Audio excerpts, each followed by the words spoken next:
things that we've used to fight corruption. Of course, constitutionally, you remember that SRIGE is also another institution that has an anti-corruption mandate. And at the beginning of the Fourth Republic, you remember very, very well the work that its first chairman, Emil Schott, did with, high public officials appearing before the SRIGE. Some of it went to the Supreme Court in challenges, and there are decided cases dealing with the procedures that were adopted and so on. We've had, various other bodies that we've used and institutional measures that we've used to fight corruption. So, Mr. Chairman, there is no shortage of institutional measures, all right? When you set up institutions or you create institutions, and by the way, institutions are the rules of the game in the society. So, the norms, the practices, the hardcore statutes and so on are all, institutions. So there's no shortage of institutions in this country. But sometimes implementing the measures is where the problem is. So I'm going to give you one example. So we have the Whistleblowers Act, right? The Whistleblowers Act is supposed to, give whistleblowers who may be near the action as far as corruption, bribery and corruption is concerned, to provide the requisite information to law enforcement agencies to take action. Okay, and when I was Deputy Attorney General, we had situations where a whistleblower, gave us information, and then we did the investigation, and eventually we recovered over $30 million, 30 million Ghana cedis. That is the record that is not being talked about. We recovered over 30 million Ghana cedis, which was which was paid by those who were involved. But because of confidentiality reasons, I cannot mention those who was involved. So, for instance, the plan, which I have discussed informally with His Excellency, is for us to have a whistleblower agency in every district, and then to publicize the procedures, create a hotline where if there is wrongdoing that is happening, okay, we will, that hotline can take, it can be the regional chief, the chief state attorney, being called and, a report being made so that he can then, with the police and the other investigative bodies, investigate and then, ensure that the wrongdoing which is being reported, the evidence of it is gathered and so on. So in every district we'll implement it and then have a hotline that can be used to report information about corruption. So the anti-corruption institutions, okay, should not be thin on the ground or centered in Accra and depriving ordinary people of the opportunity to report acts of corruption.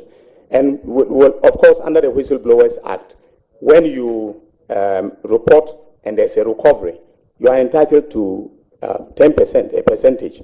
And I remember that in this case that I've cited, the whistleblower was actually paid. The Honorable Atachia, eventually, if you want to, cross-check what I'm saying, you can ask him. The Honorable Atachia represented the whistleblower in his pursuit of the 10%. We agreed to pay.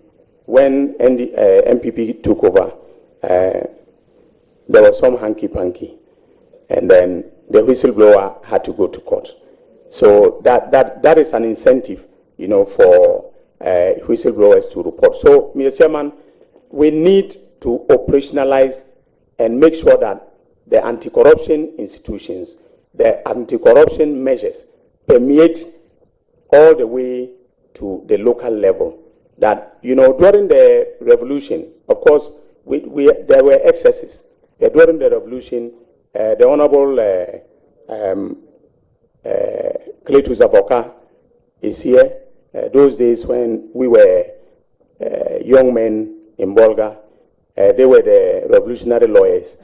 And of course, the reports, they caught many people, civil servants, public servants, engaged in bribery and embezzlement, and they were tried by the tribunals and in some cases by the courts. In some cases they were sacked. I think that those radical measures need to be reintroduced. Thank you, Mr. Chairman. There are no further questions. Congratulations. Thank you very much. It's now the turn of Honorable Minority Leader.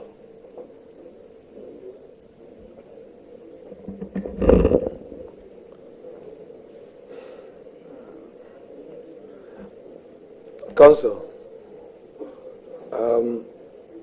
congratulations. Thank you, Mr. Chairman. Chair, I want to take my respected colleague and learned colleague to his CV, page 1.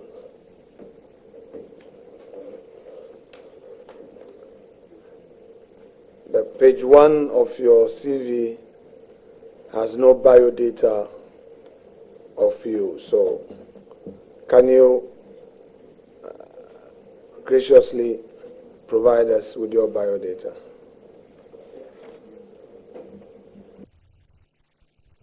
Okay, so for the record, my name is Dominic Akunritenga Ayine, and I was born on the 6th of January 1966.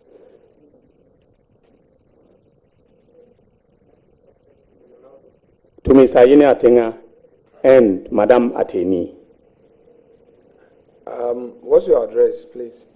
Your residential address? My residential address is number 3 Kofi Annan Avenue, North Legon, Accra. Your postal address? PO Box LG 70, Legon, Accra. I still use my address, the address that I was using when I was a lecturer. It's allowed because I'm still associated with the University of Ghana. Now, have you paid all your taxes to date, or have you made an arrangement to meet those obligations to the state? Mr. Chairman, actually I have a credit of 470 cedis that the Republic owes me. In other words, I've overpaid. On my tax, clearance certificate, which I can present to the committee. Do you immediately remember how much tax you paid to the state last year, for which you have gained this credit? No, please. If given the opportunity, would you be able to furnish this committee with the amount of tax you paid to the state in the year 2024? Yes, Mr. Chairman. I can furnish the committee with all my tax record, including those from my law firm. I'm very, very, very up to date with my taxes. I don't joke with it at all. Chair, I'm very specific in my dealings with my respected colleague. I'm asking about your 2024.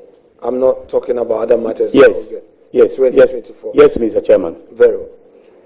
Chair, may I know from the nominee whether he ever represented Fidelity Bank as its external solicitor? Yes, Mr. Chairman, I've represented, and in fact, I'm still representing Fidelity Bank as its external solicitor in a case that I filed in the High Court for damages for defamation. Are you on retention? No, I'm not on retention. Are you also a solicitor for the Electricity Company of Ghana? No, I'm not. Have you ever been a solicitor for the Electricity Company of Ghana? Yes, I have been before. I've represented them, the ECG, in one matter, which was before the High Court, which case has been disposed of. And then also, I was actually hired by an English law firm called Omnia LLP. That was hired by ECG as their lawyers before the London Court of International Arbitration, and I was hired as a Ghanaian law expert, and I appeared before the tribunal on behalf of ECG. Very well. was that case in respect of the PDS matter? Yes, please. Very well. Leonard, so how was the outcome, what was the outcome of the PDS trial? Mr. Chairman, let me make it clear. I was lawyer for ECG, that is Electricity Company of Ghana, not PDS. But a dispute was brought by PDS. I want to make it clear. I mean, I know why I'm saying... Chairman, so let's help ourselves with respect. So PDS sued the Electricity Company of Ghana. That is correct, Mr. Chairman. Right. So ECG then became a respondent in the matter. That is so, Mr. Chairman. Yes. So for the records, you were one of the attorneys for ECG. That is so, Mr. Chairman. Very well. So having landed on that point, I shall proceed to ask you, what was the outcome of the said arbitration of which you were counsel for ECG, please? Mr. Chairman, we are expecting the award in May. Everything that I was supposed to do as counsel has been done, except that my fees are outstanding. You mean part of your fees? You mean part of your fees is yes, outstanding? part of my fees. Yes, so because you were paid some, and your later invoices are outstanding. That is true. That is so. Yes. Yes, but let me put it on record that I was on the side of the Republic. I want to put this on record, that I'm on the side of the Republic. The Republic is the sole shareholder of PDS, of ECG, and I sided with the Republic. I was invited by PDS to be their lawyers. I declined for ethical and political reasons. I want to put that on record. Chairman, I would want to plead with the nominee that much as it is his desire to provide additional information, I would plead with him to limit himself to my question, because I do not want to prolong matters. If you bring in other matters, then you would lead me into asking. So I want to make it as short as possible. Is that okay? That is okay, Mr. Chairman. Now, Honorable Nominee, can you tell this committee the period within which you acted as solicitor for ECG? You mean in respect of the... Respect of the arbitration, the PDS the arbitration has been going on for, Mr. Chairman, the arbitration has been going on for the last, I think, 1.5 years. Yes. Really? Yes. We are in 2025. That is so. Is it your case that it started way before 2024? Yes. So that's the clarification I want you to provide. Were you hired in 2018? Now, in 2018, maybe, Mr. Chairman, he's confusing two matters. There was another matter, that is ASG versus ECG. That is all, that's the short name of the company is ASG, All Services Group. All Services Group and, ECG. Okay? So that arbitration was the first time that Omnia LLP requested my services, and then they hired me, and because I performed, to their satisfaction, in the PDS matter, they came back for me.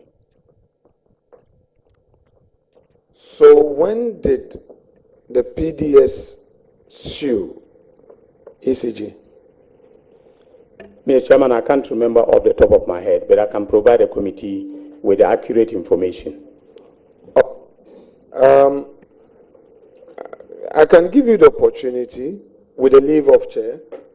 I know you did a case with your respected Jr., whom you've trained so well.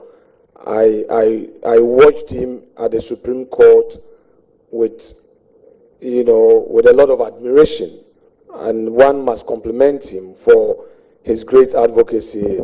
He's right behind you, since most times he was holding your brief. Can you, with Mr. Chairman's leave, take the date from him? He's behind you. If Chairman will grant leave. No, I think the witness is under oath. We cannot allow another person to interfere. So he promised when given the opportunity, he will let you have the date. So we take the witness words. So, thank you, Chairman. Thank you. So, Leonard, in taking up the case, Electricity Company of Ghana being their counsel, you believed in their case, didn't you? Very well, Mr. Chairman. I would never take a case. My juniors know that I won't take a case unless I believe in the merits of the case. And you believe that your client had done nothing untoward in its decisions leading to the termination of its contract with PDS? Mr. Chairman, the witness really provided the answer that he will never take a case unless he believed in. And additionally, we are still expecting the award. So I wouldn't be permitted ethically to start discussing the merits of the case. Come on, you and I are practitioners, and you know I will respect those barriers. I'm not going to ask you to narrate to us those details of the case.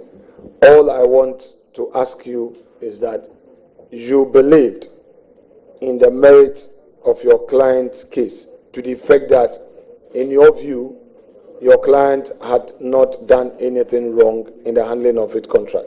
That is correct. That is correct, Mr. Chairman. Thank you. Hold on, nominee. Honorable Member, by the indication from the nominee, the case is pending award. Is that not so?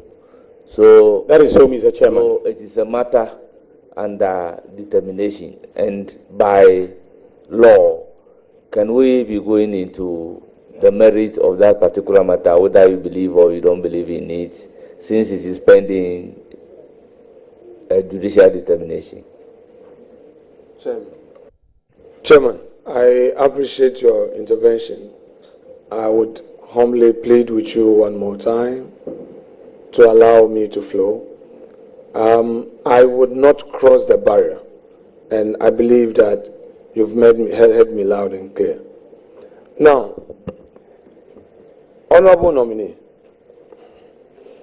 and let me say to you that though we have political differences, I respect you for your stance in a lot of matters of national discourse. And without prejudice to any member of the majority caucus or any member of the NDC, you know that you are the only person who has a picture with me, and that picture is in my office. It's there on a purpose. You know that. So I laid that foundation to ask you this other question that is coming up. You took this case with ECG, well aware of the politics of the country at the time, weren't you? That is so, Mr. Chairman. I operate within the political, legal context of this country, and I'm always aware of the political dynamics, and I consult widely before I do what I do. So the point I want to make is that you were aware that where you stood in the political space you were against the tide in taking up the ECG case? I didn't think of any tide. I thought about the interests of the state of Ghana. I agree. And that is why I'm celebrating you for that which you did. That politically, the tide was against the government of the day. But here you were, because of your professional stature. And I was happy you made reference to a third-party legal firm that actually spotted you and pulled you out of the lot to be the representation, the attorney for ECG. So that's what the point I want to make, that politically the tide was against you. Would you agree? I was not conscious of any tide. I wasn't swimming against any tide. I just took a professional decision to agree to serve as counsel in this matter. And the ECG is owned by the Republic, owned by the state. It's a limited liability company with its own board of directors and so on.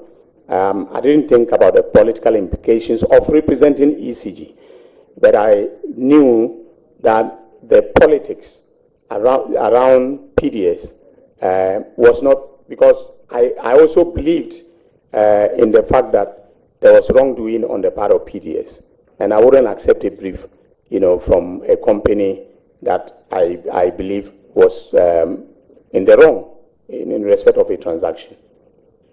So you are saying that ECG is a limited liability company with its own board. So it's a separate corporate entity from the state, though the state is a sole shareholder. Yes, Solomon versus Solomon. No. Yeah. I just want to ask that for emphasis. Yes. Therefore, the conduct of its board is completely independent from the state, correct? That is correct. So if, as Attorney General, you are to advise the states in a situation where the minister, the sector minister, wants to, through a public statement, dissolve the board, would you find that to be appropriate? Yes. Yes. Kindly explain. Yes, Mr. Chairman, because the appointing authority has changed. Get my statement in question, my question in context, so that you don't have what I'm saying. The question is, yes, since you acknowledged through Solomon versus Solomon, they're saying that the body, the company is an independent, institution separate with its own board. I'm asking whether a sector minister will be right in issuing a statement to dissolve a properly constituted board of that entity which you acknowledge as a corporate body with all its rights engraved in law. Well, we can haggle with the form that it has taken, but that is notionally equivalent to a resolution of the shareholder dissolving the board. So let's go a bit into company law, since you are introducing that. So my basic understanding of corporate law is that the shareholders have such rights to take decisions on the appointment of the directors of the firm. And once those directors are appointed, they assume their independence, of course, subject to the articles of incorporation and what the shareholders will so direct. They may have their own vision. Are you saying, therefore, that by virtue of the state being the sole shareholder, without convening an AGM, the sole shareholder, as represented by a sector minister, can sit in an office and issue a public statement to dissolve the board, and that would be sufficient in law? I just want to know from you. Mr. Chairman, that is why I said we can quibble about the form that this has taken, but a sole shareholder cannot hold a meeting with any other person but itself or himself, right? That's what it is meant by sole shareholder, right? So if I were to advise the minister you're talking about, I would have drawn up the resolution, right, and served it on the members of the board, that by this resolution dated the 13th day of January 2025, the board is hereby dissolved. And that would have been very, very appropriate. Okay, so the form that it took is probably what you are quarreling with. Maybe if it is in the form of a letter, without any reference to the shareholders' rights and so on and so forth. That is the, but I mean, that is what you are quarreling about. But as Attorney General, I'll advise that the right thing be done. Chairman, I think one of the things for which the nominee has earned the respect of many colleagues is his position on the law. And let me say, I appreciate your very candid view on this.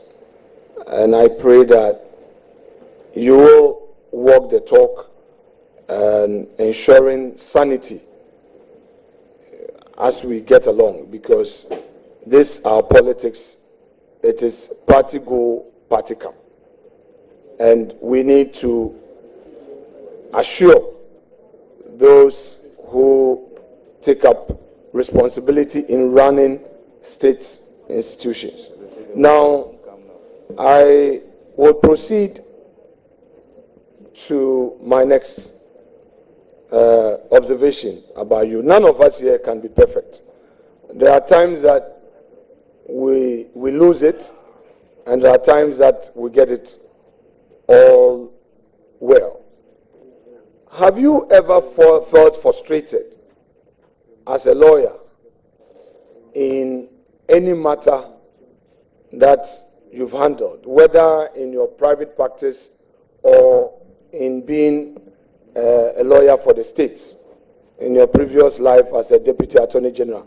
Was there any point that you felt very frustrated in any brief that you handled? Well, as professional lawyers, we get frustrated and exasperated on a daily basis. Sometimes it may be coming from the clients. Sometimes it may be coming from the courts or tribunals that we appear before, and so on. Yes, so I have been frustrated before, but that is normal. It's part of, it's part of life. So, have you ever felt disappointed in an outcome of a case, whereupon that led you into some public outbursts?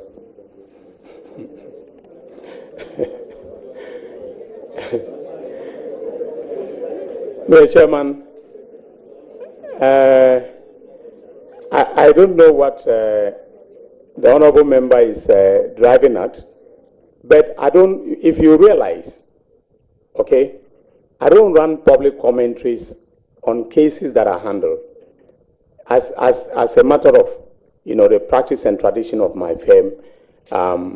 We don't run public commentary unless the matter is political in nature and there's a need for some clarification because of the politics inherent in the matter.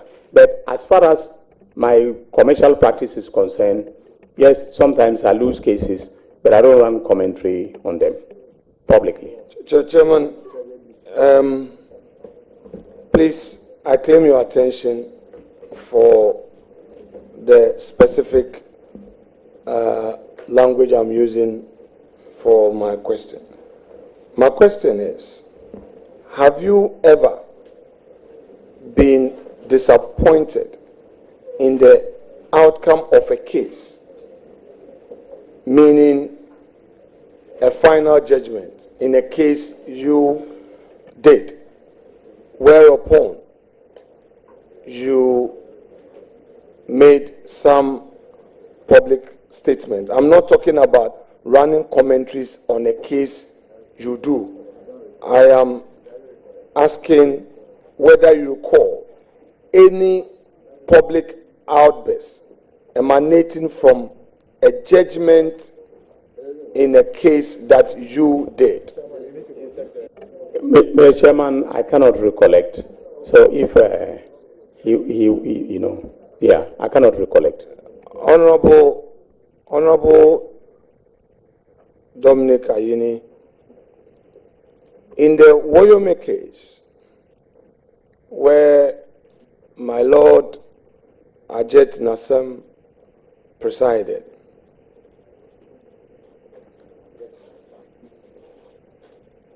you, the media, reported you to have said, that is the submission of no case, where the judge ruled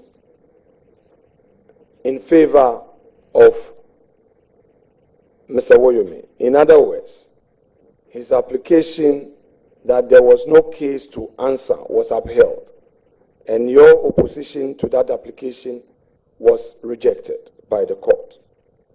The media reported you to have said that the judge had made up his mind even before the case. If that report by the media is correct, on hindsight, do you think that you were right? Well, Honorable Minority Leader, the witness indicated clearly that he doesn't run commentary. He cannot remember. But you keep on asking about. So the witness will want to answer. Proceed and answer. Mr. Chairman. Counsel, hold on a second. Chairman, I've used the word plead with you for the umpteenth time. Chairman, please, stop it. Some of our colleagues are expecting a certain level of conduct from us. I beg of you, let him proceed. Let him proceed, please. Let him proceed. Mr. Chairman, thank you very much. I think context is very important. Context is very important. I do recall that when the ruling on the submission of no case was granted in favor of Mr. Woyome, I was not directly handling the matter. I was actually supervising the current DPP and a team of lawyers to handle the matter. But then the judge, in his ruling, took a swipe at the Attorney General. That is my boss. He took a swipe at the Attorney General because this was a case between the Republic and Mr. Woyome. So he took a swipe at the Attorney General. We read the ruling in chambers. We wanted to ignore it, but then lawyers were called who were then running adverse commentary against us in the matter. And so we took a decision in chambers that we needed to respond and to explain. And, Mr. Chairman, there's a lot that I know about a judge that you don't know. So don't open a Pandora's box. Chairman, Thank you very much. Chairman, of course, I recall former U.S. Defense Secretary Donald Rumsfeld come out with this saying that there are known unknowns and there are unknown knowns. I'm sure that is the area you're trying to venture into. However, the unknown knowns which you want to refer to are not a matter that the public became aware of because you did not want to put the unknown knowns out there. That is why you didn't put it out there. I am only interested in the facts that the ones that you decided to put out there. And that is where I seek to ask you a question on. You've explained that it was in context, and I think that's fair enough. I wouldn't belabor. But let's also move to another point. The Supreme Court. There came a time where the Supreme Court made certain pronouncements, which I'm sure you were not too pleased with said pronouncement, and that resulted in some comments by you, and the Supreme Court was not happy, and eventually the gentleman in you, as we all know, you conceded and put matters to a peaceful rest. What have you to say to young practitioners who will be dissatisfied with Superior Court decisions, given your own experience in what happened? Mr. Chairman, thank you very much for the question. Once I am approved and sworn in, I will be the leader of the bar, and I'll set a very good example. I think even in private practice, you would admit that I am an example. I've never been engaged in any unethical conduct in my practice. So I will lead by example, and that will be from day one. So I wouldn't encourage any young lawyer to, out of frustration, take the judiciary to the cleaners. Because remember that I am not only Attorney General, Principal Legal Advisor to the President, but I'm also the Minister of Justice. I will be the Minister of Justice, meaning that the justice sector will be under my ministry. That will be the principal, apart from the Attorney General's Department, to be the principal sector in terms of policy and in terms of law that I will be superintending. And so I would want to have, a very good relationship with the judiciary, a good and respectful relationship with the judiciary.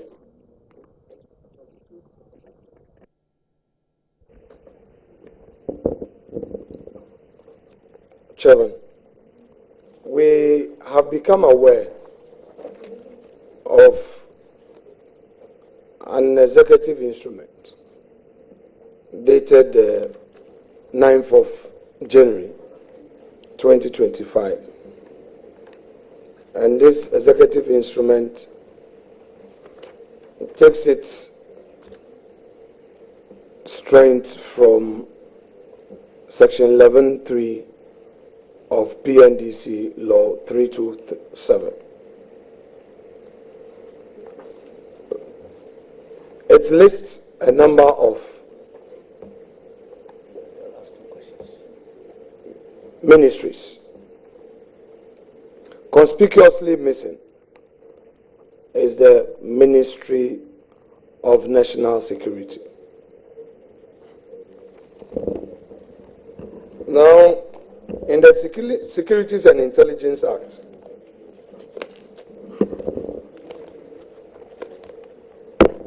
there is a provision for the creation of the Ministry of National Security. going in as the Attorney General, would you advise the President to amend this EI to reflect this new enactment that Parliament has passed? Because it appears that His Excellency solely relied on the PND's law 327 without paying due attention to the Securities and Intelligence Act, which Parliament passed recently. Thank you, Mr. Chairman. And I have, previously had to have, discussions on this matter. But in terms of the hierarchy of laws, of course, the Act supersedes the executive instrument. And once the Act provides for a Ministry of National Security, and the principle of law is that Parliament does not speak in vain. We will, take a second look at it and then advise the President accordingly.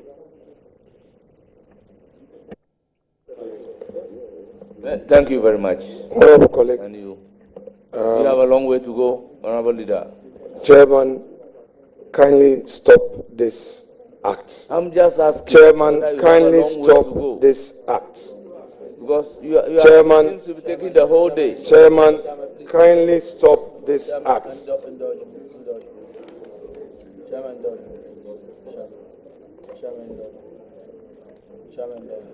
Well, honorable members, I think there should be a ceiling on a number of questions that the leadership is also supposed to ask, so that we don't go to town. We go straight to the point. So, at our meeting, we need to take a decision as to the number of questions that leaders are entitled to ask. Chairman, indulge me. Chairman, indulge me. Chairman. Chairman. He's not even listening. Chairman. Recognize me. Recognize me. Recognize me. Chairman. Chairman. Listen to you. Let him come so that I'll give you the opportunity.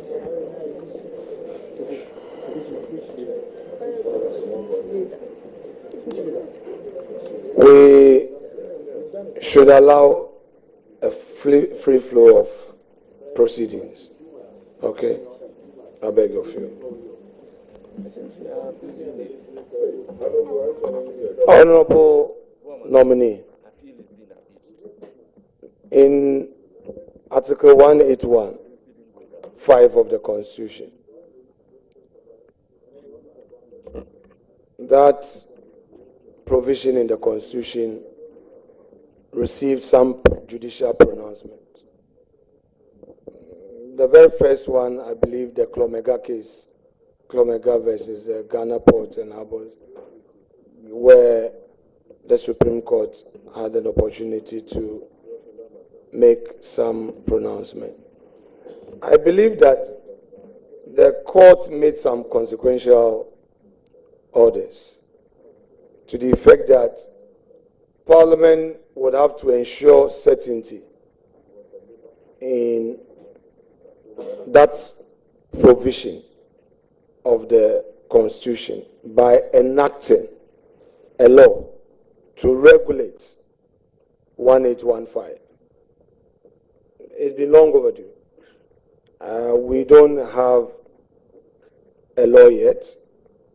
In the Sebeyabwa case, the Supreme Court even distinguished the law further, made a clear path, and said that even in situations where the transactions involve state entities with its own board, it wouldn't be considered as part of 1815.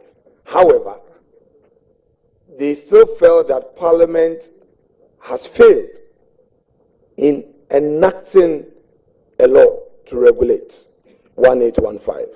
Now you have the opportunity. Can you assure the country that He has the opportunity or is going to have the opportunity. Or if he gets the opportunity. Yeah. Chairman, I think this question on Article 181, your leader is speaking. I sought leave from the chairman. And what about? I sought leave. In relation to what I am saying, that now you have the opportunity or now you are going to have the opportunity. Bringing a very important matter to your is it on that issue? I'm bringing a very important matter to your attention.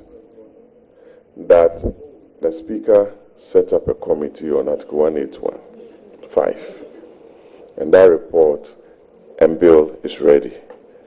That's for your information. Thank you very much. So, leader, and Mr. Chairman, your wedding, now you have the opportunity. Do you still stand by it? Mr. Chairman, now that he's going to be given the opportunity? Yeah, just to add to what the Honorable Patrick Boma has Honorable nominee, hold on a second. Let me handle the matter with the chairman. Chairman, let me flow, okay? You have been flowing on and on. Let me finish. Your statement is as if he has been approved. Chairman. He's now the Attorney General. Meanwhile, Chairman, we are in the vetting process. Chairman, I'll go back to the question. Honorable nominee, now you have an opportunity back to the Attorney General's chambers. Will you assure us that steps will be taken to enact a law to regulate 1815? Thank you, Mr. Chairman. Just to add to what the Honorable Patrick Boma has said in answer to your question, Mr. Speaker set up a committee. On the side of the then minority, I was a member with the Honorable Dr. Kaisel Atufosin, and then the Honorable Elizabeth Ofosajari. And we came up with a bill. I'm a co-author of that bill with the Honorable Joe Gatti. And the bill was supposed to be laid in Parliament before we rose. But because of certain developments that took place, the bill has not been laid. I'm very satisfied being an author of the bill. We took, the Honorable Patrick Boma and I took part. We even had a stakeholder consultation, and the bill is ready. So it was Parliament's bill and was being sponsored by the members of Parliament from both sides. If Mr. Speaker still has that intent, I will allow that process to flow to its logical conclusion. Otherwise, I will adopt it as Attorney General, and with the backing of the Minister of Finance, Dr. Atufosin, we'll bring the bill back to Parliament, and then it will start the process of first reading through to passage. So that is what I can assure the country. Very well. So, Honorable nominee, you have become aware of the aura. You become aware of the aura. Yes, Mr. Chairman. In your view, oral was an integral part of our campaign message. right? And our campaign, I was a surrogate campaigner for His Excellency John Dramani Mahama, and he's committed to oral, and I'm committed to it as well. Right. So, good. In your view, do you see this committee as a constitutionally empowered committee? You think that it has a constitutional backing or any statutory backing to have this committee in place? Well, if by constitutional backing, there are two ways by which the Constitution would have backed oral. That is, if it was specifically stated in the Constitution, such as the Commission on Human Rights and Administrative Justice, which is not the case, or if the Constitution provided the framework, the constitutional framework for the establishment of a body called the Operation Recover All Loot. But I think I stated quite, clearly, and I don't know whether you were in the room when I gave the answer that one of the fundamental principles of the Constitution is the principle of accountability. And oral is about exacting accountability. And I think that my colleague, senior colleague, and partner, the Honorable Mahama Yarga, added substantive, sense to what I did, the answer I gave, by making a reference to Article 41F of the Constitution, and the obligation on all citizens, to take steps, to protect public property and to avoid waste of public, funds. So I think that oral is not unconstitutional. Oral is not illegal. Just because it was not set up by an act of parliament does not necessarily make it an illegal body. So it has constitutional backing in terms of the fundamental values of the Constitution. Chairman. Well, before you come in, I recognize Roxanne Dafamokbo on point of information. Chairman, thank you very much. Chairman, the minority leader in submitting just a minute or two ago in respect of the Act 1030. Act 1030 does not provide for the establishment of national security. It provides for the functions of the minister. That's what it provides. And so there are two markedly different issues. Thank you very much for the information. Honorable Chairman, I would want to beg my respected colleague to get the law, open the provision that he is relying on, upon which he disagrees with me. He should open the provision, because the Act provides for certain ministries and provides for minister responsible for national security, minister responsible for finance and all. If he's saying that there's no such provision,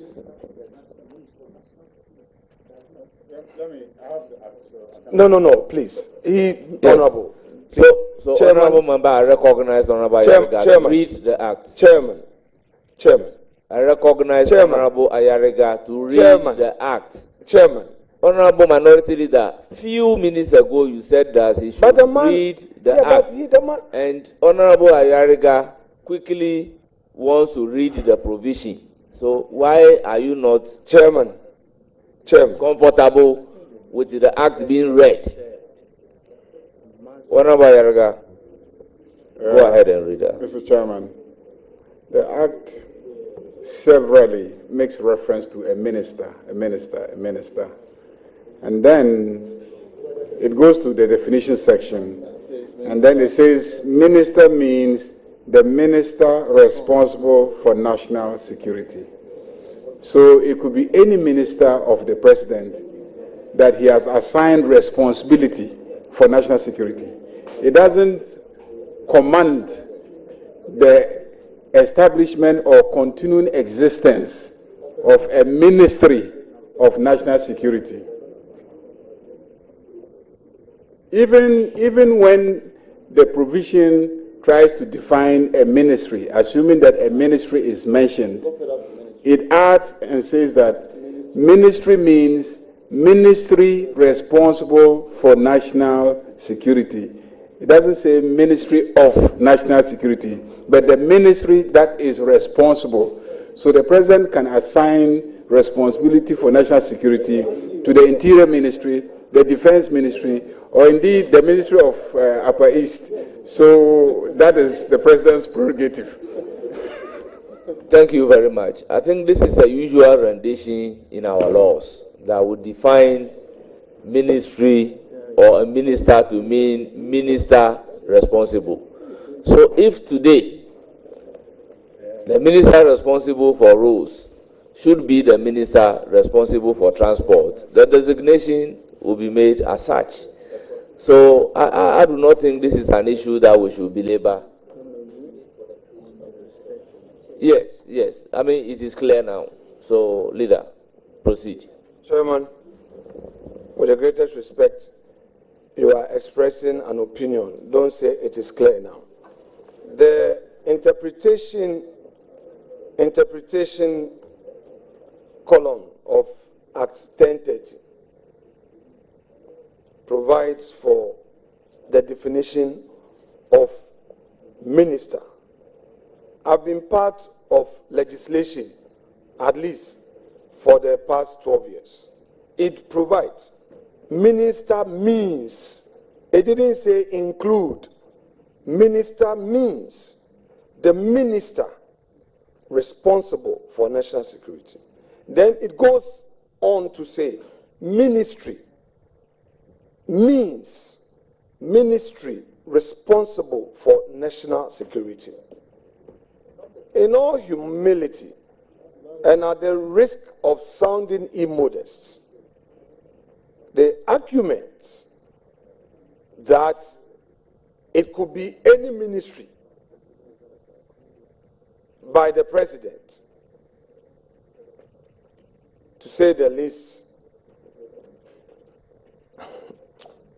Anyway, again, if you go to section 11, section 11 provides Ministerial Security Coordinating Committee, and it provides, without limiting section 10, there shall be the Ministerial Security Coordinating Committee, which consists of the A, Minister responsible for national security, Minister responsible for foreign affairs, Minister responsible for defense, Minister responsible for the interior, Minister responsible for finance, Minister responsible for communication, and Attorney General.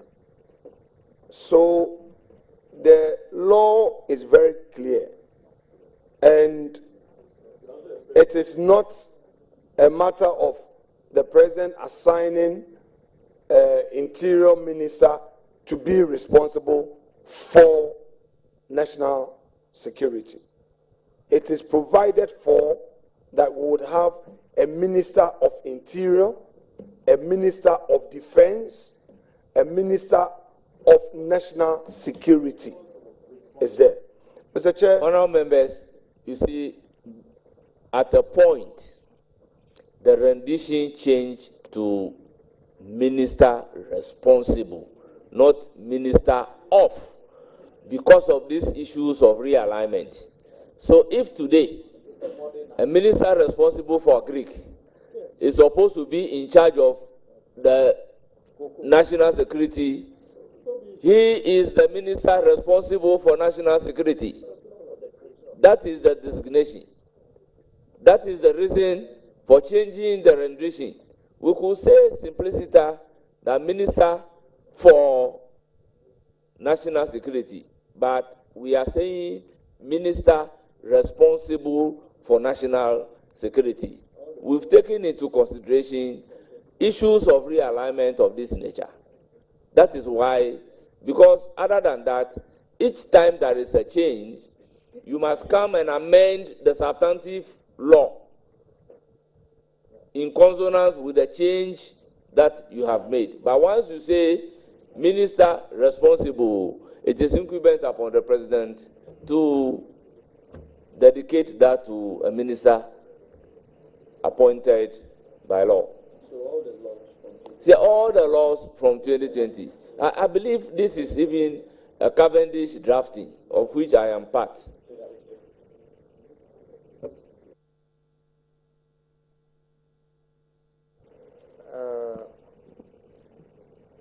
May I ask, whilst nobody intends to hold the hands of the minority leader, But we cannot also say that the space provided for the minority leader means that. I remember I sat here beside Honorable Ato Forson. Honorable, the former chair would always insist, how many questions do you have? Honorable Ato Forson will have to declare, I have this number of questions. Is it the case that the only way to satisfy the minority leader is to say that as long as he's got questions, he must continue, even if it's tomorrow, to be able to say that that is the only one? Chairman, I would suggest, at this point, Chairman, at this point, then the minority leader had enough time to make his point. So I think you should be beginning to give an indication as to how far this is going to go. Honorable Chief Whip, I'll be magnanimous to ask him to ask 3 questions. Then we can bring proceedings to an end. So you may ask the first one.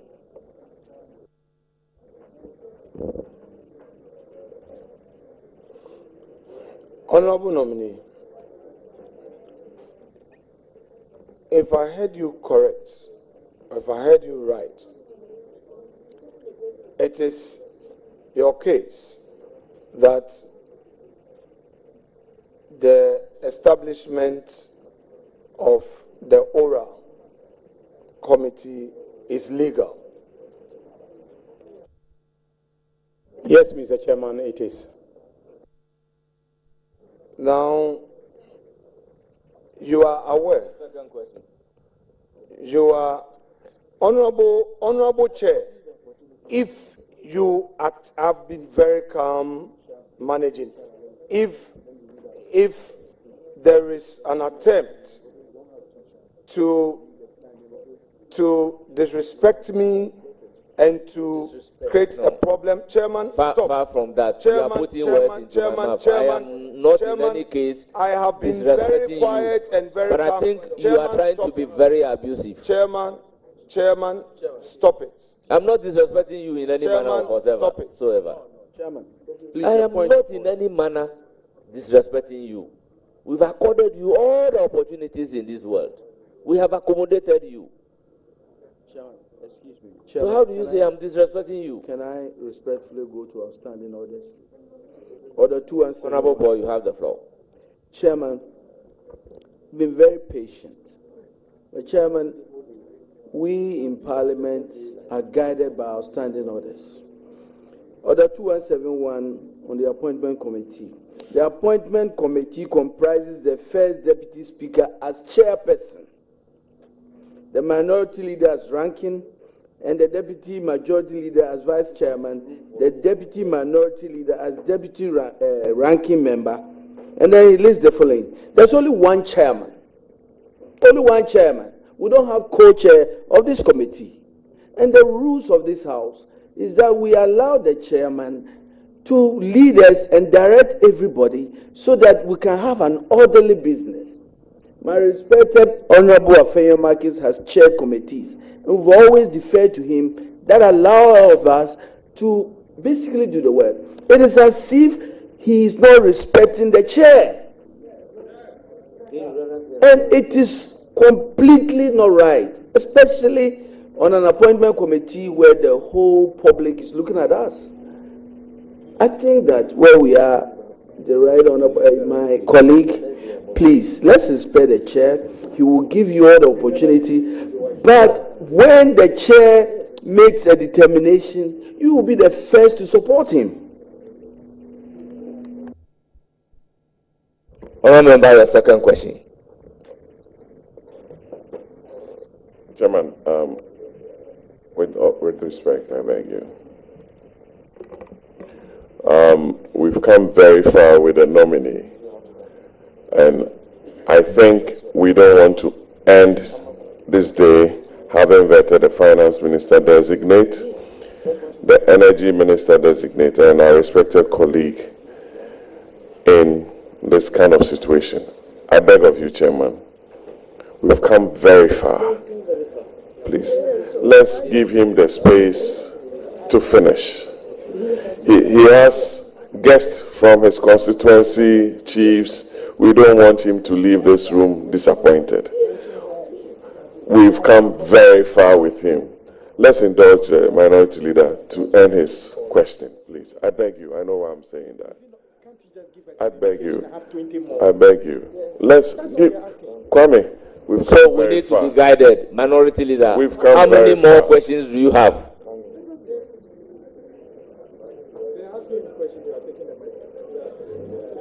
I need some answer from him so that we can be guided regarding the number of questions that he has to ask.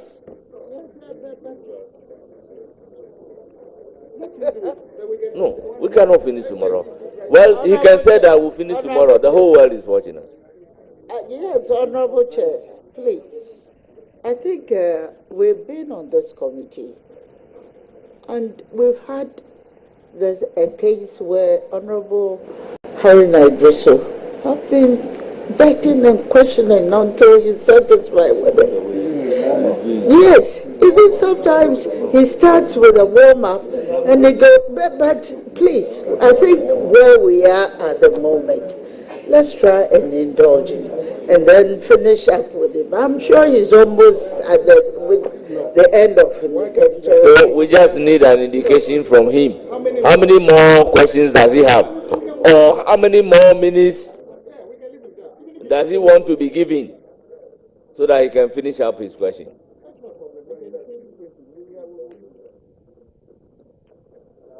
Leader, how many more minutes do you want? Or how many more questions? I think if you leave him, he will be able to wrap up. He's here. We are all here waiting. So, Leader, you have the opportunity to wrap up using the words of the Deputy Leader. No, I said, you just leave him. Allow him to wrap up. Through the questions that you want. But the word I've heard is that he should wrap up. What so is happening here you have the opportunity to wrap up. On the other side, nobody asked any questions. And he needs to also satisfy himself and make sure that the questions that were not asked are being asked at this point in time. That's how I feel it. Once you didn't ask questions, you can ask questions later.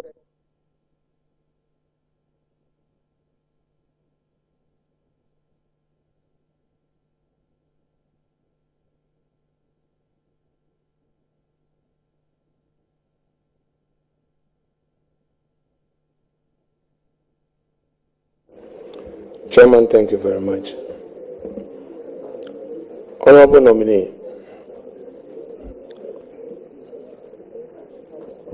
you are aware as a legislator that when the former president, His Excellency Nana Addo Dankwa Akufo-Addo, in his fight against corruption, decided to set up an independent body, he had to come to Parliament to enact that law for the purposes of the office of the Special Prosecutor. You are aware of that? Yes, I am, and I was, a key actor during the enactment of the OSP because of where I came from. You were also a key advocate for the law to be enacted to enable the Office of Special Prosecutor have the legal powers to proceed with its work, correct? I don't know what you mean by a key advocate. I took part in the lawmaking process. Go back to the Hansard. My initial position was that it was an unconstitutional body because it was, to me, violative of Article 88 of the Constitution, because we're taking the constitutional powers of the Attorney General and giving it to another person and seeking to say that the Attorney General that person should be autonomous or independent of the Attorney General. And I said, no, those prosecutorial powers inherently belong to the Attorney General. and no one can take them away and then say that the person should be, ring fenced in such a way that that person, should not be controlled by the Attorney General. I made very forceful arguments to that effect, and that is how come that there were provisions, the independence provisions were watered down at my behest. And of course, I was just a lone ranger at the time, but I'm no longer a lone ranger. I'll take a look at the law again. So now, in view of that reasoning, what you hold so firm, and if I may have to repeat, you're saying that the establishment of the Office of the Special Prosecutor took away the prosecutorial powers of the Attorney General. Now we have ORA with investigative powers. Don't you think, in line with the same reasoning, that committee is taking away the investigative powers of IOCO and the police? I am not aware that. Honorable nominee, before you come in, you made reference to Article 88, particularly Article 88.3, that gives exclusive jurisdiction or power to the Attorney General to conduct criminal cases. And any other body that is conducting a criminal case is doing so on the authority of the Attorney General. Therefore, I recall that in the passage of the Special Prosecution Act, argument was canvassed to the effect that we cannot give the Special Prosecutor, by an act of Parliament, power to do prosecution. And this was heated to the extent that the Attorney General at that time agreed with our position. They used their numbers 169 against 106 to push the law, and when it gets to the third reading, the Attorney General then declined to come and move the motion for the third reading, leading to the passage of the law. But today, it's being stated that there was argument from the nominee to the effect that special prosecutors will have power to prosecute. The Constitution is very clear on power to prosecute, but not power to investigate.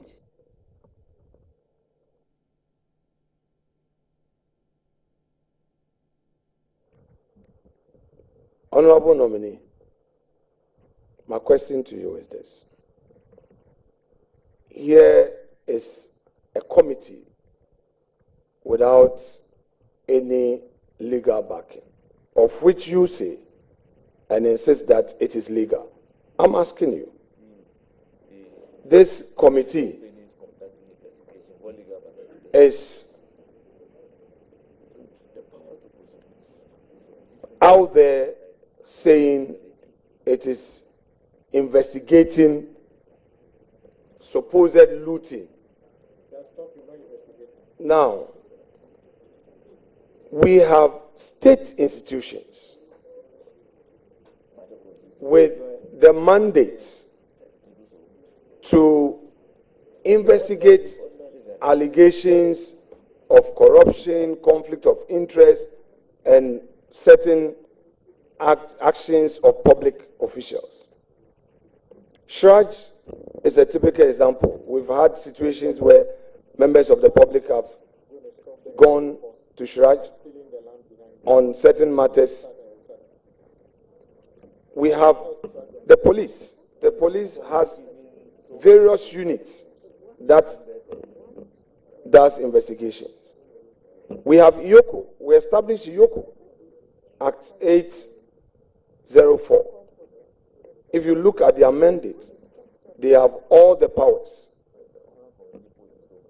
Are you saying that this committee does not conflict the work of these statutorily established state agencies? Mr. Chairman, no. Your answer. No, it doesn't. And I'm not aware that oral has been, conferred with investigative powers. They are gathering information for purposes of determining, whether or not some wrongdoing has taken place by a higher body. I remember them saying that once the Attorney General takes office, they will hand over the information. It's like a whistleblower, coming to the Attorney General with information. There's nothing legally wrong with that. So I still stand by that. Thank you very much. I don't know why oral is posing so much threat to some Ghanaians.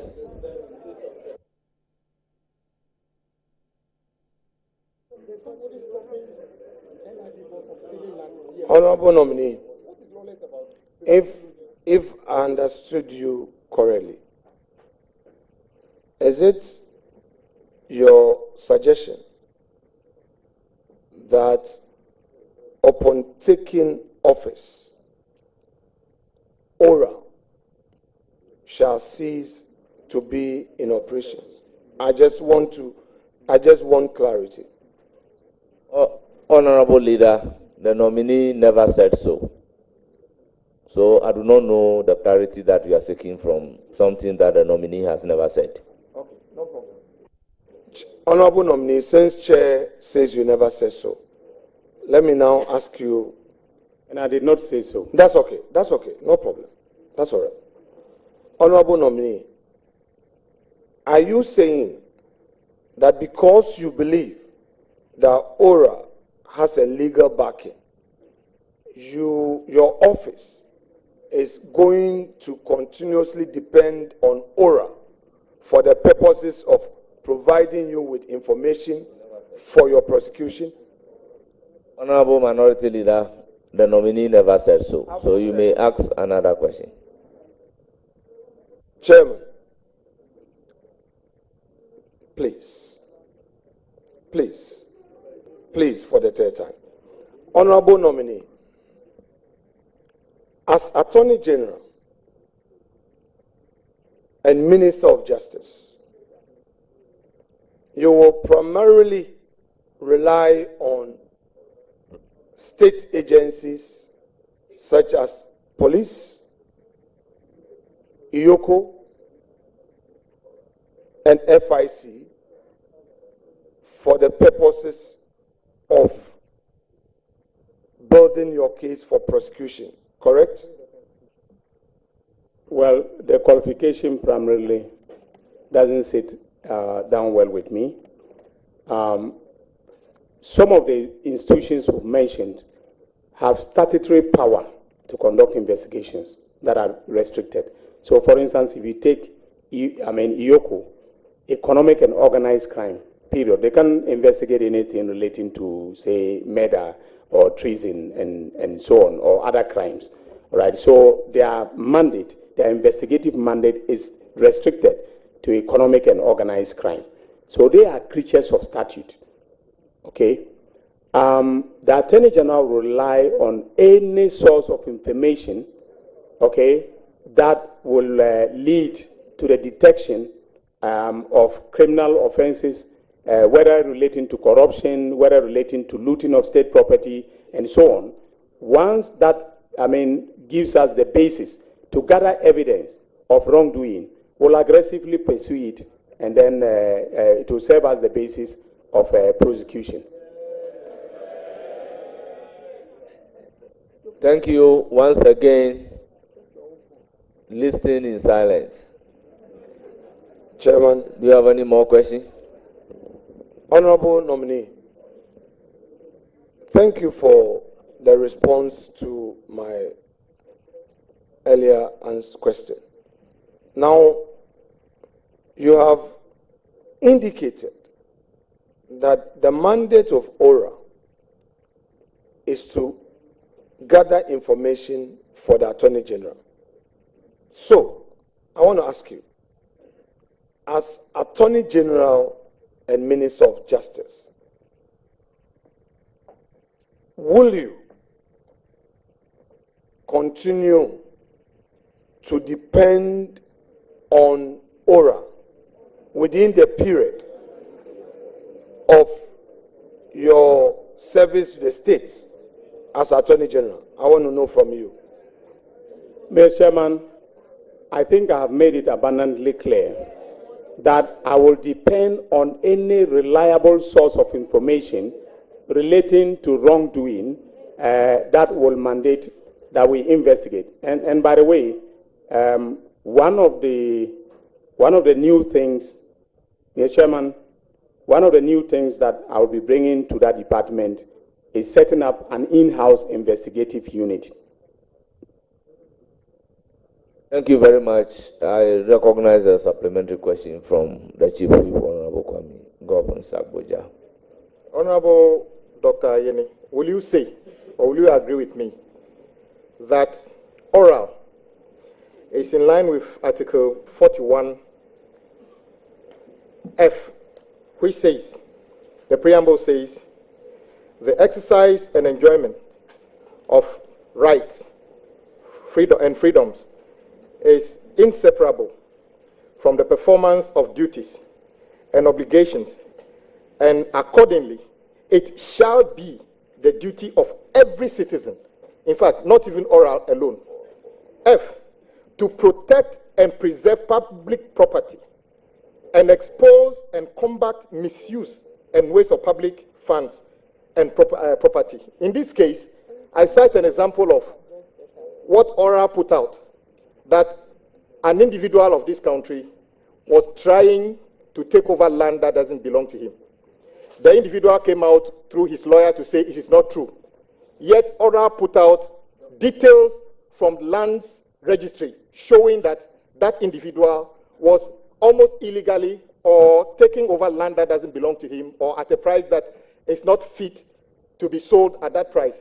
In your case, do you think oral has done this country good for that exercise, which is not illegal? Nobody was beaten, nothing was done to anybody, just that that piece of land has been saved for this country. Will you say that oral has done well as far as you are concerned? Nominee, please answer the question. Mr. Chairman, the honorable member has described aptly how citizens comply with Article 41F of the Constitution. Thank you. Honorable Minority Leader. Thank you, Chairman. Good intervention by my respected colleague, Kwame Akboja. A good constitutional exercise we are doing now. So, on the Article 41 that he has introduced, the 41F, Chairman, I would want to know from the nominee that upon reading of Article 41F, which was relied on by my respected colleague, would you say that the exercise of said duties is not done in accordance with law? Because he created the impression that it means that any citizen can get up in the name of protecting public property, go to an institution and start warning public servants, locking up offices. As we are experiencing, people are being chased out of their homes, people are being beaten, and he is on public television quoting the law and saying that Article 41F, and I'm reading it, he said to protect and preserve public property and expose and combat misuse and waste. Now, we are hearing and seeing on our TVs what is happening at public institutions where civil servants are being locked up, people are being chased in their homes. Is this the interpretation given to the 41F, or said duties provided for in this particular provision is supposed to be exercised within the confines of the law? Honorable nominee, before you come in to answer the question, you can profile your understanding of Article 41F of the Constitution of the Republic of Ghana. But there is no evidence before us that oral has gone to lock people's offices, they've locked people's houses, or they've beaten people up. So I would even urge the Hansard Department to expunge that aspect of the question so that you can go ahead and tell us your understanding about Article 41F of the Constitution of the Republic of Ghana. Chairman, with respect, nominee, Chairman, with respect, this particular question, I did not refer to ORA. Please, I did not refer to ORA. I did not anchor it on ORA. If I can repeat it, I did not. Well, if your reference is not to oral, then we do not have evidence before us that such a thing has happened. And that is the more reason why that should be expunged from our record so that the nominee will go ahead and then give us his knowledge about Article 41F of the 1992 Constitution of the Republic of Ghana, with due respect to my learned friend. Okay, so then let me, just because for the purpose of clarity, let me now rephrase the question so that the nominee will not be in any form of confusion. So that question is expunged. That's okay. You may go ahead and ask another that's okay. question. That's okay. Honorable nominee, have you become aware of post-election violence by some Ghanaians? Have you become aware? Nominee, are you aware? I'm not aware of any violence. That's okay. Yes. That's okay. That's fair enough. Honorable nominee, have you become aware that some Ghanaian citizens have been going into public offices, locking up public offices? I would want to give you an example. Ghana Port and Harbour Authority. Well, Honorable Minority Leader, is that not part of the violence that you refer to, that the nominee said he is not aware? Chairman, I've been reminded over and over again that you are the chair. Please.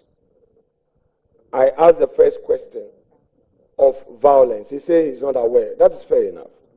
My second question is, has he become aware that some Ghanaian citizens have been marching up to certain public offices, locking up the offices, and I'll give you the examples. Ghana Ports, meaning they are peacefully locking those places, or is part of the violence that you are talking about? There were people looting rice from a warehouse. Chairman, Chairman, can I proceed with my question? At TDC, locking up the offices, at Bui, locking up offices, have you become aware of these actions? Well, nominee, are you aware? Chairman, it hasn't come to my attention. That is true. On social media, I see reports, but I haven't read them. Thank you very much. Any further question? Mr. Chairman, to the nominee, should you become aware of the conduct of some of our citizens, the conduct of going to state institutions, threatening public servants and civil servants locking their offices. Should you become aware as Attorney General, what would be your reaction by way of advice to the government? To be honest with you, I would not want to comment on this because it will prejudge whatever steps will be taken or may be taken in order to address the situation. Until I have the full complement of facts, I will not be able to proffer an opinion. Thank you very much. But let me remind the entire nation that 2017, such a thing was complained about, and then chairman was heard saying that if people are protecting public property, what is wrong with it? MPP chairman, Freddie Blay, is on record. See? I can produce the record for you. Chairman, recently it was circulating. Chairman, a moment ago, when I was asking a question, you asked me that since there's no evidence before us, you directed that that question should even be expunged. That was the position you took. I have asked a straight question. You are now introducing Freddie Blay, who is not here to defend himself and to say this and that. Chairman, in all humility, I believe that since you are calling on the Ghanaian public to watch proceedings, consistently since morning, there are members of the public behind each of the nominees who have gained notoriety for shouting and heckling as if they are part of the proceedings. You have had the cause to ask them to stop. They continue to do that. You see, let's be fair, because if something even happened yesterday, are we saying that we should continue to endorse it? I beg of you, we are a nation making progress in our governance at all levels. I would want to plead with you that withdraw or retract the mention of Honorable Freddie Blay's name. If you think that you want to... Honorable member. Chairman, let me finish. You are the chair. You will have all the powers. I beg you, let me finish.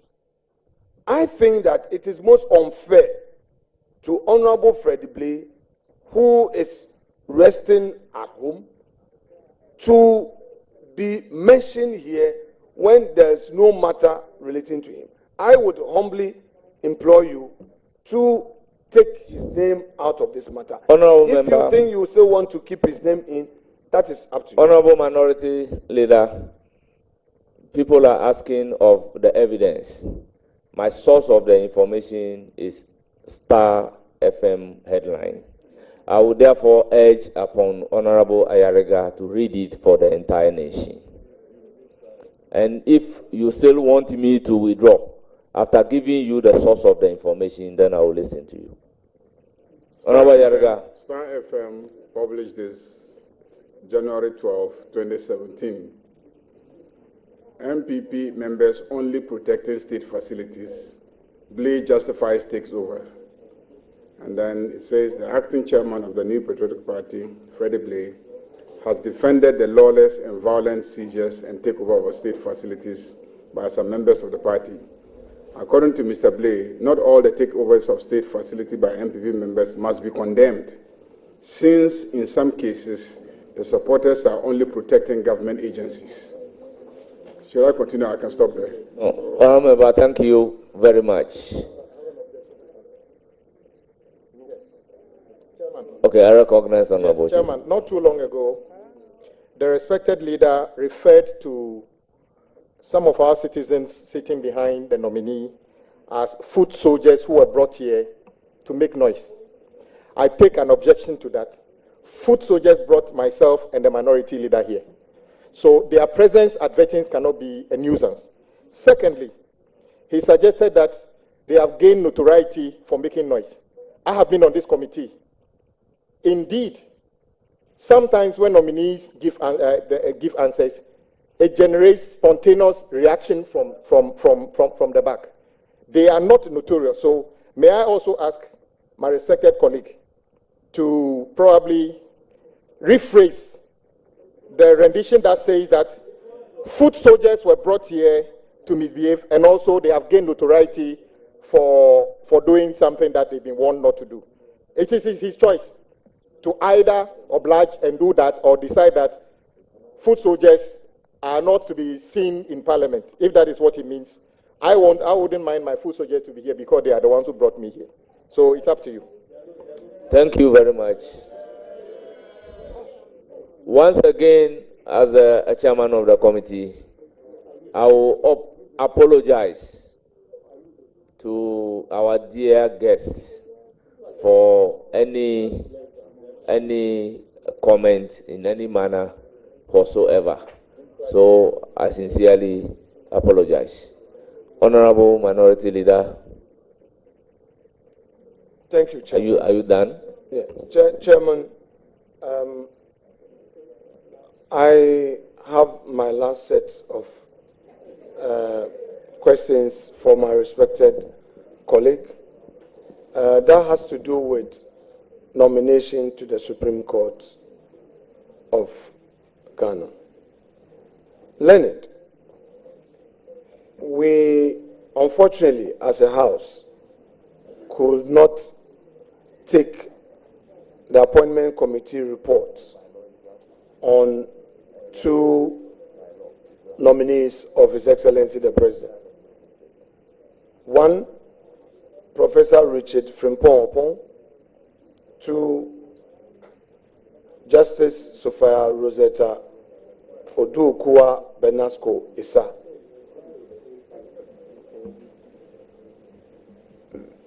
I know that whatever was pending before the 8th Parliament is not binding on the 9th Parliament. In any event, there is even a new president. Now, what is your own view regarding these 2 citizens of the land? The ordeal they've gone through, and the fact that Parliament could not elevate them.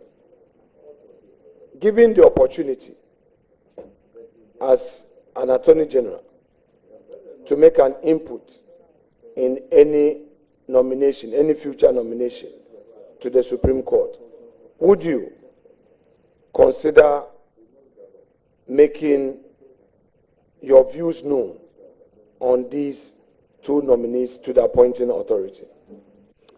Honorable Minority Leader, you rightly stated the position that nomination during the tenure of office of the 8th Parliament lapsed by the 8th Parliament.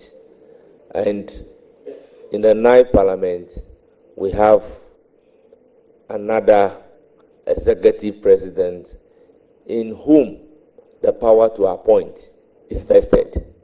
The nominee before us doesn't have the power to appoint. And there is no law that states that he should make an input into the appointment of the Supreme Court judges. So I believe strongly, with all due respect to you, this is not a fair question to the nominee. Chairman, please kindly allow the context of the question to proceed. I ask the nominee, in view of what happened, these are citizens of our country who were nominated, who went through the rigorous vetting of this committee. Now, there is a new government. There is a new parliament. I want to know from you, what would be your advice to Mr. President, if you have the opportunity, on these two individuals in any future nominations by His Excellency the President? Thank you very much, Honorable Minority Leader. You know the nominee is designated for the position of Attorney General and Minister of Justice. He is supposed to advise the President on all civil and criminal matters. Legal matters, for that matter, must be by the advice of the Attorney General. But it is different from issues relating to appointment. And here we are asking the nominee his view, his opinion on some judges that were appointed by the previous government who couldn't get through and the appointment lapsed. So let's allow the executive president to exercise the power vested in him by Article 58 of the Constitution of the Republic of Ghana. Thank you very much. Very well. Honorable nominee, please, do you know Professor Richard Frimpong Opong? Do you know him? Thank you very much, Mr. Chairman. Professor Frimpong Opong, just like my former students line up here all the way to Roxin Dafiamapo, is a former student of mine. I taught him at the then Faculty of Law, University of Ghana, and I know him very well, just like the same way I know Roxin Dafiamapo as my former student.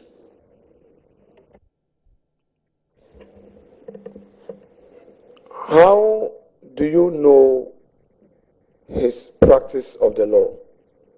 Are we dealing with Mr. Chairman, I have no details of his practice of the law. Very well. The question has been answered.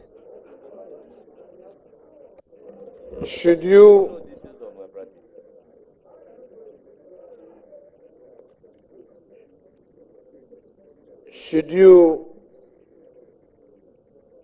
be given an opportunity to recommend him for nomination to the Supreme Court of Ghana, will you willingly proceed to do that, knowing his record, his academic record, and his exploit in his chosen career?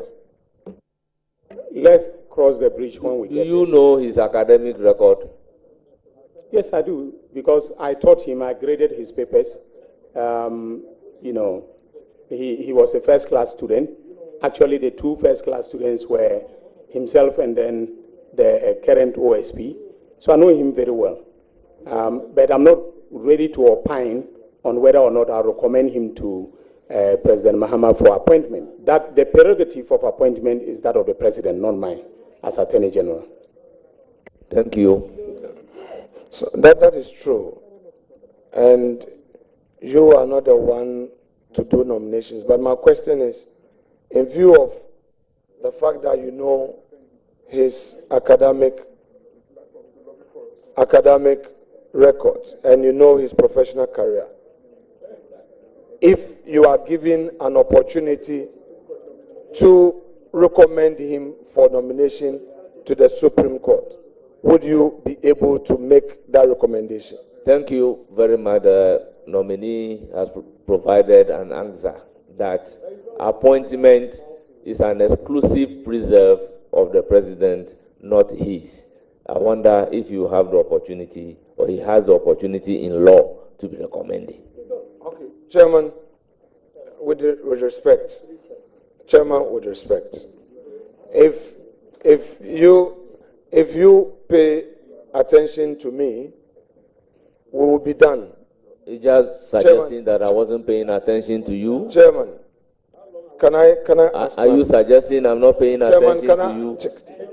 Chairman, can I ask this question so that we can do what we're supposed to do? Chairman is disrespecting you. Chairman, can I ask the question?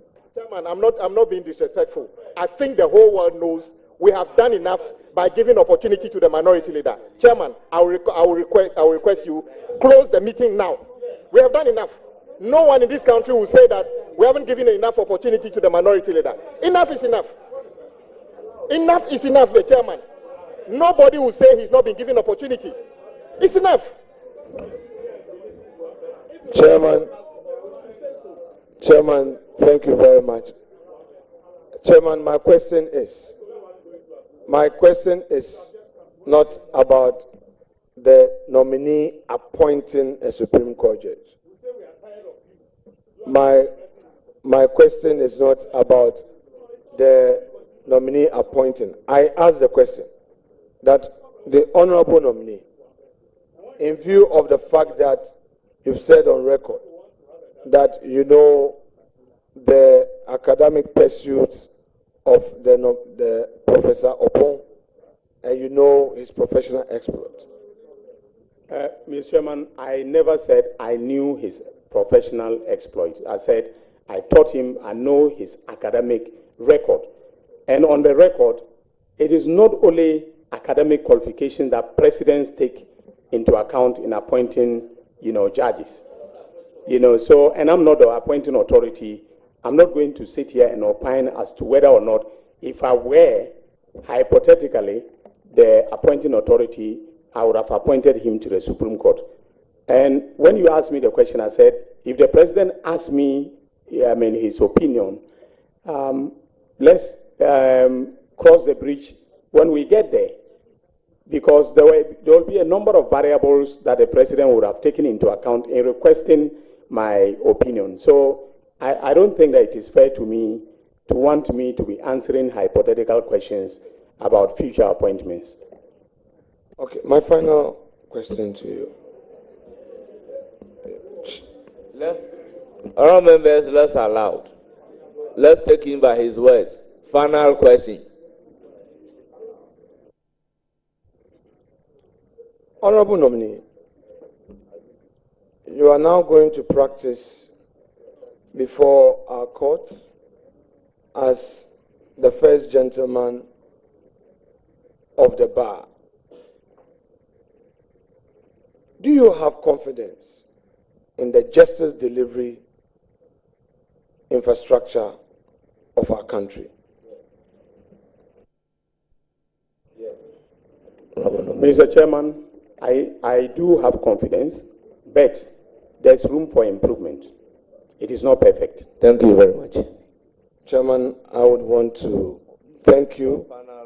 Chairman, I would want to thank you and thank the nominee for taking time to answer all necessary questions.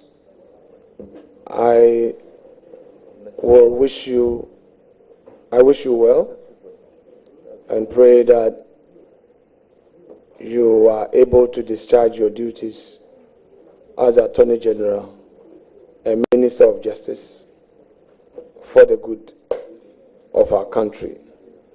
And again, I pray that the opportunity given you to serve as Attorney General will be another opportunity for you, with all your years of experience in academia, in Parliament, and in private practice, to enrich rule of law. Thank you very much indeed, and God bless you. Thank you, Mr. Chairman. Thank you very much, Minority Leader and members. All members, before discharging the nominee, let me bring it to the floor that the actual communication to Parliament signed by His Excellency the President of the Republic of Ghana, His Excellency John Dramani Mahama, to the Speaker of Parliament has come to our notice. So all along, we were relying on a document that has been corrected, and the correct version has been brought to our notice, and the minority leader has perused same, and I believe he's satisfied with the content. You know, he indicated that he wants the right thing to be done. At the time that we have no knowledge that it has already been done. So I believe he's seen a copy of it, that we have now seen the correct document. Honourable members, may I use the opportunity to congratulate the nominee and thank him sincerely for attending upon the committee, and to say that you hear from the committee. You are accordingly discharged. Thank you, Mr. Chairman. Honourable members, only the members should stay. Members of the committee, not friends, should stay. Chairman, let me just acknowledge. Honourable nominee. Oh. Honourable nominee. Oh. Honourable nominee. You cannot seem to be asking questions. I'm not asking. Conclusion. We are not.